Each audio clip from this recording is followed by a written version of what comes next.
Hi, so this is rather impromptu. I didn't come here with the idea of doing a presentation, but I thought since we have time, why not? So, introductions. My name is Anand Buddhdev. I work for the RIPE NCC in Amsterdam. The RIPE NCC is the European and Middle Eastern Registry for IP address and AS numbers.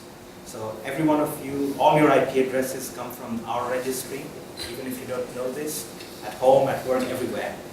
So the RIPE NCC has a very, very complex and diverse infrastructure. We have lots and lots of servers of different kinds, and they're situated all over Amsterdam and every corner of the world essentially. And we come from a history of configuration management that started with just plain shell scripts with rsync and whatnot, and then CF Engine 2 came along and we did some of that, and then CF Engine 3 came along. And you see where my hair's gone? And then Ansible came along, and I was a happy man. So we use Ansible a lot internally now, and we haven't converted fully to Ansible. We still have CF Engine 3 because history and things take a while to change. And we have two different teams at the RIPE NCC. So we have one team that still is sticking to CF Engine 3. But we're chipping away at them, so one of these days they will collapse. The other team, my team where I work, we have switched mostly to to Ansible, and we really love it. So I just want to quickly mention what we do with Ansible, and then show you some examples here. I don't have slides, but I'll just show you live stuff. There's no secrets here. So we like Ansible because it's lightweight. It's easy to understand. Our new engineers come along, have a look at it, spend half a day, and they know how our config management system works. Then they stare at CF Engine, and they stare and stare and stare, and then they give up. So we really like Ansible because it's lightweight. It's also a way to sort of sneak config management into a company, because we had CF Engine, but you can still use Ansible even with CF Engine managed systems. So that's how we actually started. I just picked a few servers, did a few things with Ansible on it, showed people how easy it was, and did a few more things, and just went on and on until I had secretly converted some boxes to Ansible and showed everyone, look, it works. So, subversion. Right, so we've picked Ansible, and one of the things we find important in our infrastructure is the ability for a server that's far away and that is sometimes disconnected to be able to continue to manage itself. So we do need some kind of agent. And so most of you, use Ansible in this push mode, agentless mode, and that's fine. But we really need this agent because we have servers that are, in New Zealand and China and South Africa, and sometimes the internet connectivity breaks and things happen, and so we need them to come back and poll us periodically, get their config, and then reconfigure themselves.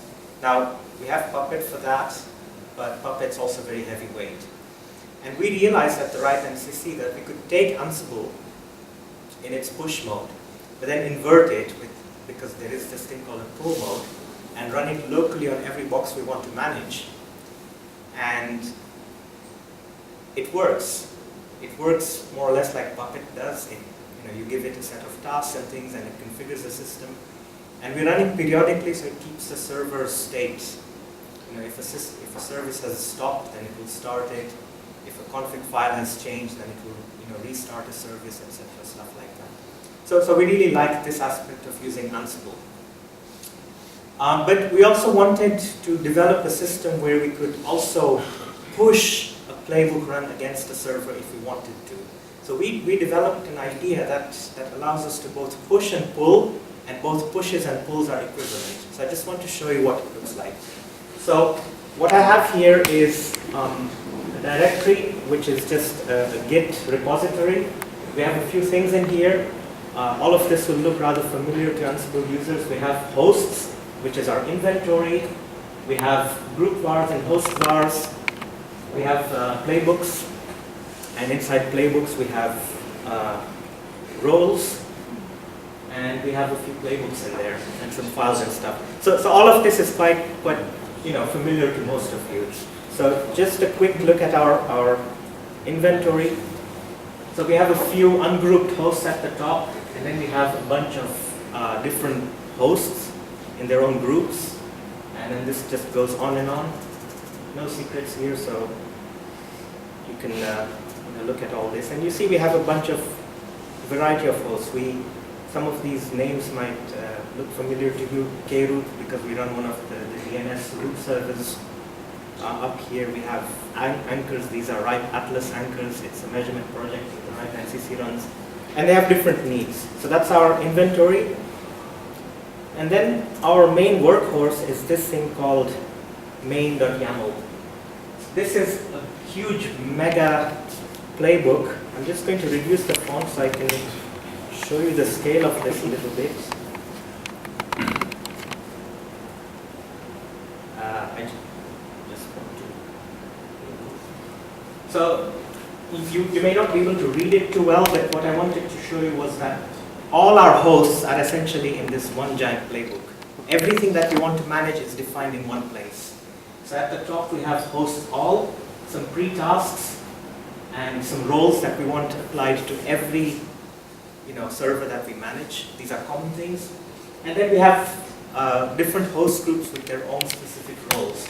So you see we've got roles for doing all sorts of different things, for managing the firewall, for the NRPE, for XIM, for SNMP. Everything has its own role.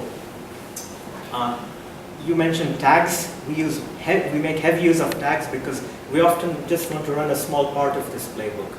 We don't want to run everything. We don't want to sit there for 5 minutes while the thing chugs along. We just want something done quickly and be done with it, so we use tags.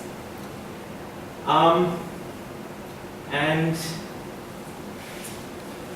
we use some when clauses to run some roles against certain types of systems. So for example, there's one in the middle here, VMware tools, and that only works on CentOS 6, so we have when clause to only run this on CentOS 6 systems, and so on and so forth. Now, in theory, I could run this playbook right now, and we would sit here for half an hour while this playbook talks to every server in our cloud and reconfigures it or maintains the state on it. This is not how I would normally use this playbook because that's just too much time and effort, and I don't want to do this. So this is where the pull mode comes in, and what we've done is we've set things up so that we install Ansible locally on every box we want to manage. We create a virtual env, and we install Ansible in this virtual env, and then we use upstart to run this Ansible in pull mode every 10 or 15 minutes or something like that. And the script that does this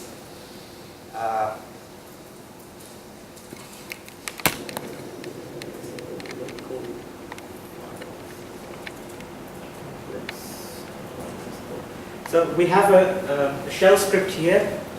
Let's see if I can expand it a little bit and just walk through it quickly.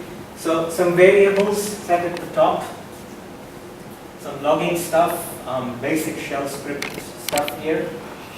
And then this is kind of where our first bit of logic happens. This shell script uses rsync and calls rsync against our distribution server and gets a branch of our Git repository out of it.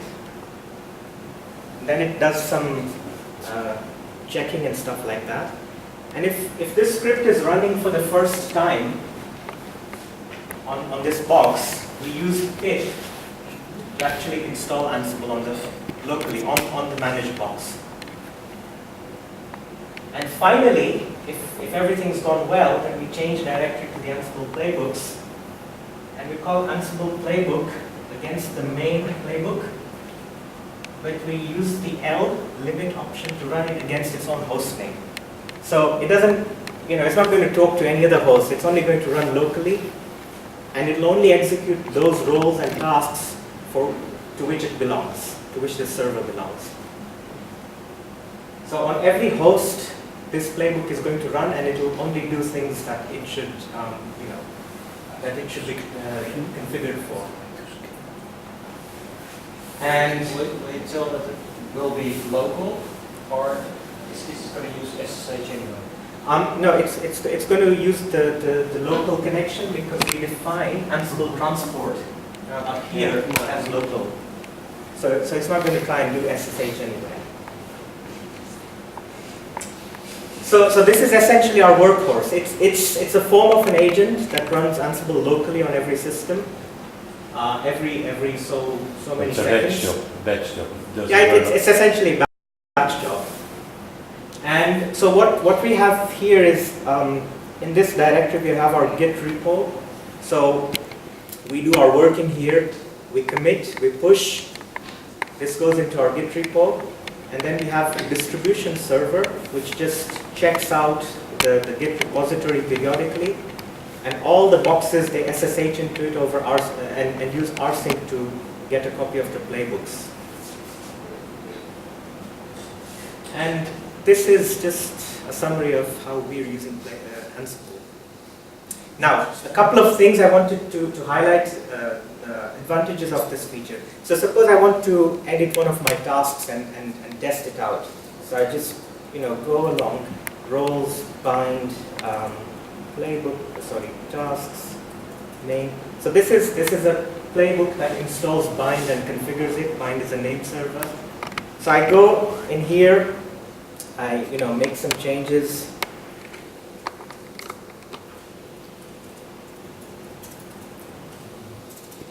I don't know. Command. So I save this. I haven't committed anything anywhere, but I want to test this playbook. So I just do Ansible playbook main, limit it to one of our name servers, for example.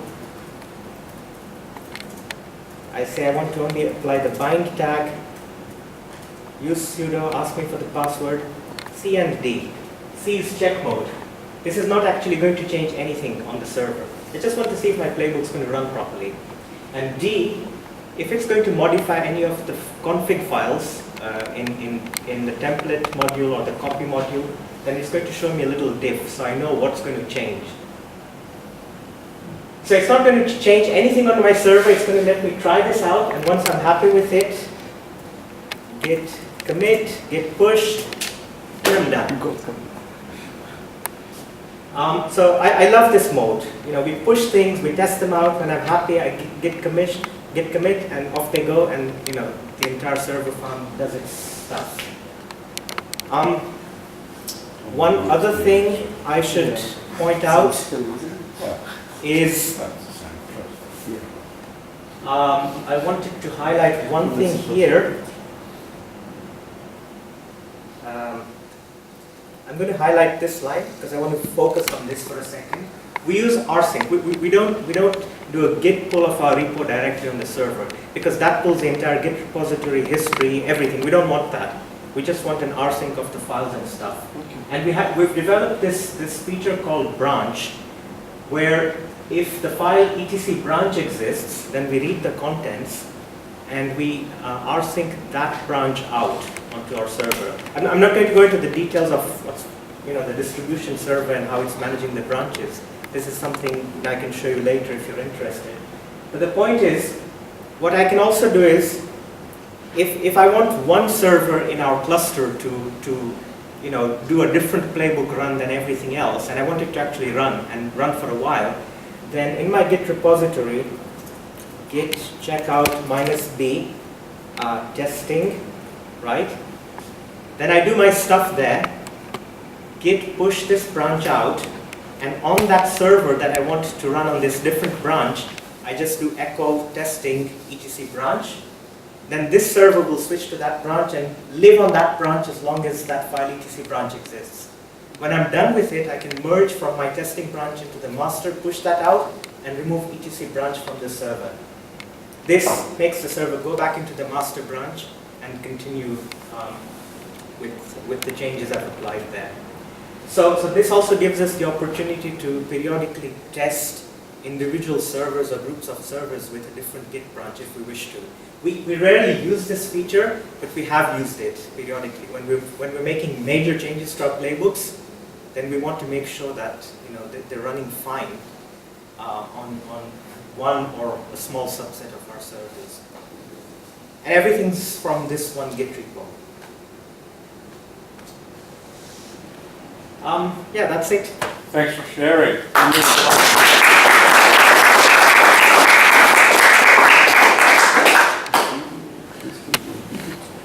Yeah, can you do a bigger talk? With more For way details more next time. with slides, maybe next time. Sure, yeah. Yeah? I'd be happy Because this is very That's interesting. good stuff, yeah. Yeah. So this is a different perspective because I see a lot of Ansible talks from the perspective of developers and VMs and create and destroy and deploy software and Jenkins and da. But we're none of that. We run real servers that we're not destroying and production servers. Yeah. And we just want to configure them. So, And so our use of Ansible is actually quite different from the more common, let's say, use of Ansible. But that's the interesting part. But it Show really that- works well for us, and we love it. And our playbooks are easy, and I've even developed my own little module to do one thing which we couldn't, and that's because Python is easy, developing modules in Ansible is easy. We wanted a consistent way to set the time zone across different OSs, and there isn't anything available. So I just wrote my own little time zone module for this, and it was just a few lines of code. is it historically correct also? Sorry? Yeah, time zones tend to change over time with union. Well, there is only one time zone, and it's UTC. Okay. But we needed to make sure that all our servers were set to UTC because some of my colleagues have the habit of setting it to local time. Europeans. So we needed to clock them on the head. No, UTC. And we needed Ansible to be able to do this. So. Okay. All right. Thanks again. Thank you. You're welcome.